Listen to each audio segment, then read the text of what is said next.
This is a warning to all who join us. You're going to leave the comfort of the light and step into the supernatural.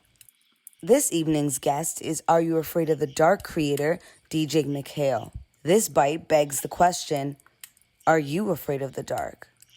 Submitted for the approval of the Midnight Society.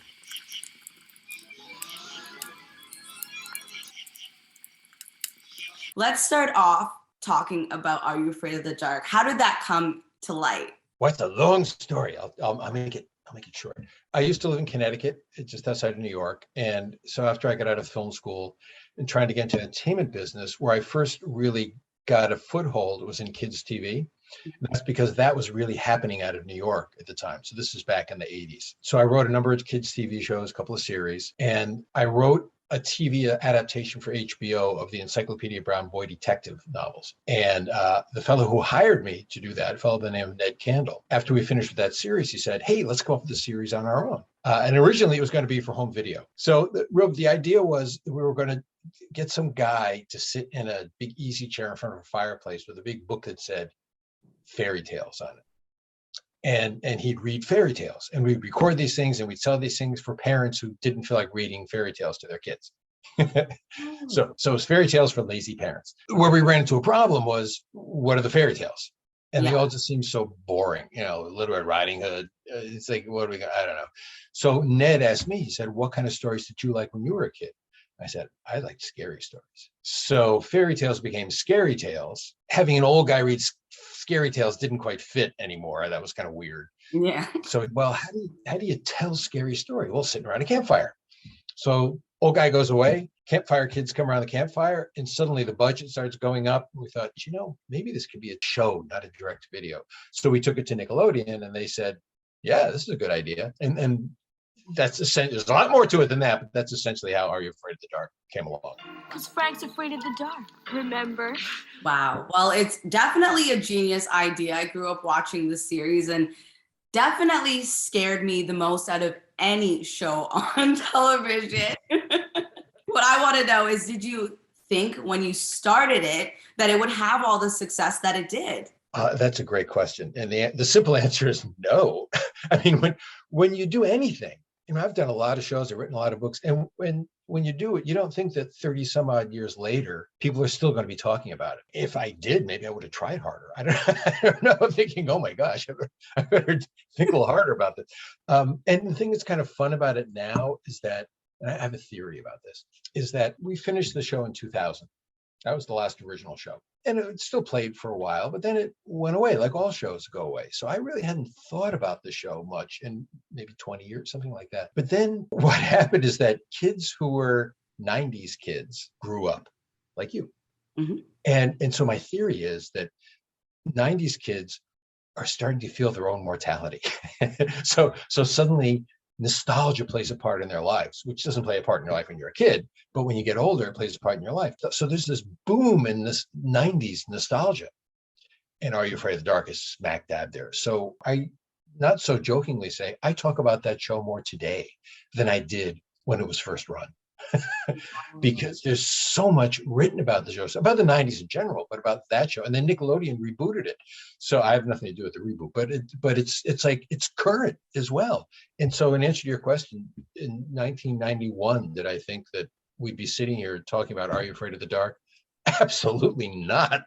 But it's kind of fun to be doing it. I enjoy it. Oh, 100%. Obviously, it's like you said, it's so much nostalgia involved with it now. And so many people like me who are my age love the show still till this day.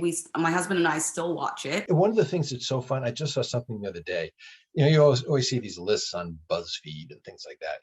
The 10 best villains of whatever, you fill in the blank.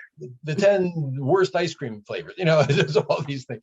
And I keep seeing these things of basically the 10 best horror TV shows of all time.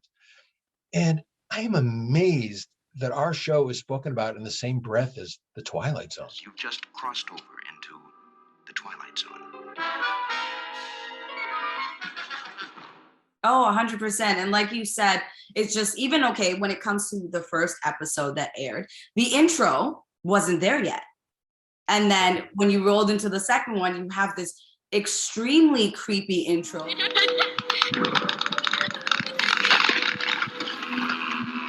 Still, that laugh in that intro haunts me till this day. So what was the concept behind that? You know, when we make a pilot, you're usually doing a pilot on the cheap. And I had a concept for the opening title. And if you ever saw it, it's what aired with the pilot.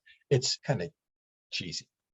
But the idea is that I wanted to start in the light and you like see a cloudy sky. And then this door appears, almost like Twilight Zone type thing. Mm-hmm. And the door opens up and you go through the door into the dark.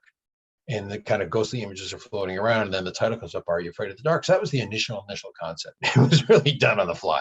So once we got to a series, Nickelodeon said, let's take your concept and let's do something cool with it. So I really, other than that initial concept, I had nothing to do with the visuals of that really cool opening. This was all Nickelodeon. They put this whole thing together, but they delivered to me those finished visuals, the same visuals that you see to this day, with some sound effects.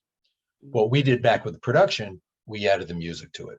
So we added that eerie version of the Are You Afraid of the Dark theme, and it all came together into a really creepy, cool opening. Like you said, they did reboot the franchise, and it's incredible, but it's not as dark as it once was, which is interesting to see. I find a lot of the reboots lately, they're not quite as dark. When you were writing these episodes back then, what was the most important thing for you to come out of these episodes when you did them? A couple of things.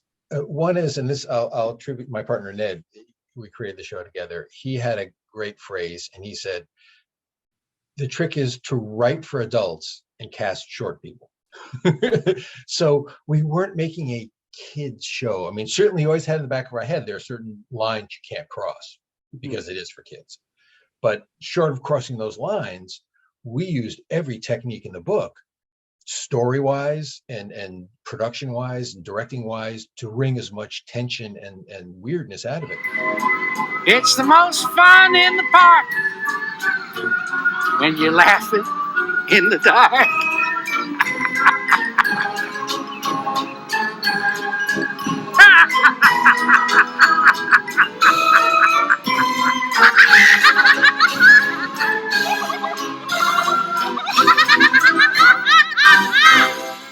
One little lament I have about people talking about the show now is that it seems like they rate the episodes on the better episodes.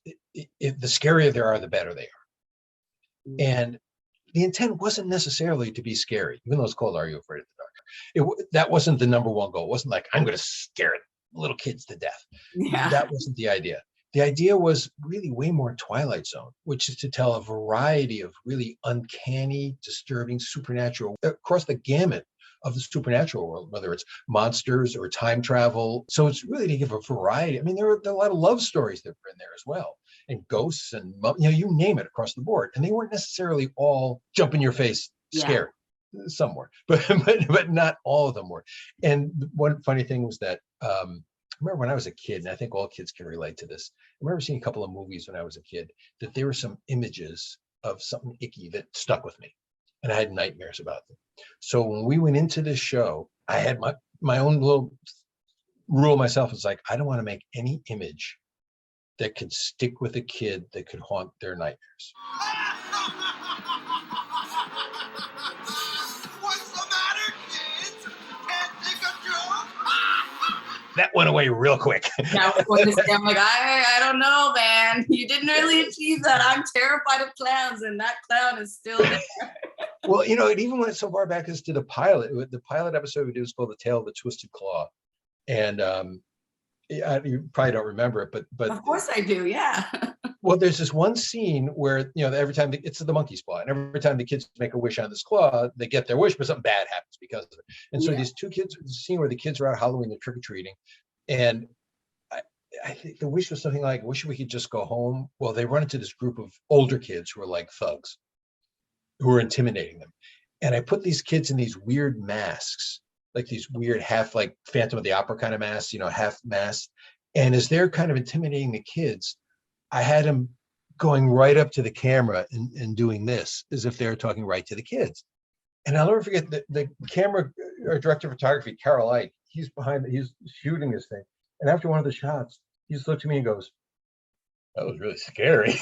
In terms of that specific episode, like you just mentioned, it's the simple fact that you also played on just the innocence of children when they were talking, and one of the kids is holding the claw and he says, I wouldn't wish that your parents would die or something, and then he's like devastated because his friend just made this wish, and he's like, no, this is not a smart thing to do. And then at the end of it, the kid is sad that his medal's gone, that he won by someone else getting hurt, right? So it's very interesting that it's so in depth, the writing that you both did on the show. Well, do you want to make a wish? Oh man, don't do it. I wish it could beat Bostic in the 600. Whoa! Oh yeah. That's it. So cool. That's the twisted claw. I can only take partial credit for that because it really was the monkey's paw, the original story. And the reason for that is Nickelodeon was very concerned right off the bat that they were going to get complaints from parents, because nothing like this had been done on TV before, to this extent, certainly. So what they said to me was, as best as you can, use some literary antecedents to base the stories on. Hollow just stopping a legend. Look. The very first episode that I wrote, even before we sold the show, was The Prom Queen. They said, well, this looks good, write 2 more. Let's see if it's going to work. So I wrote 2 more episodes. I wrote Tale of the Dark Music, about the basement where every time they play music thing comes out. And I wrote The Twisted Claw, based on the monkey's paw. And when it came time to decide, okay, which one's going to be the pilot, Nickelodeon picked The Twisted Claw. They were going to be able to say, hey, this is classic literature. What are you talking about? We're not making this up. Well, I love also that you start off every episode with this monologue of introducing the story. Submitted for the approval of the Midnight Society. I call this story.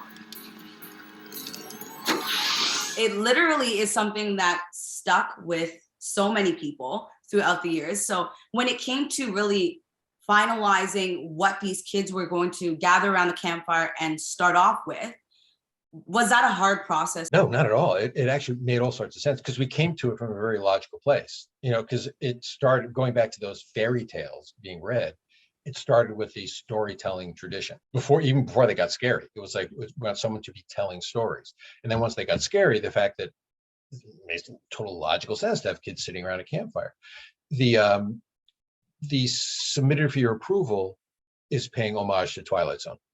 Because my memory is so many times when Rod Serling came out at the beginning, something weird would happen, and then camera pans to Rod Serling standing there looking all Rod Serling like, and oftentimes he would say, submitted for your approval, a man has a claw, or whatever happens, and he sets up the story. So the fact that they say submitted for the approval of the Midnight Society, that's paying homage to the Twilight Zone.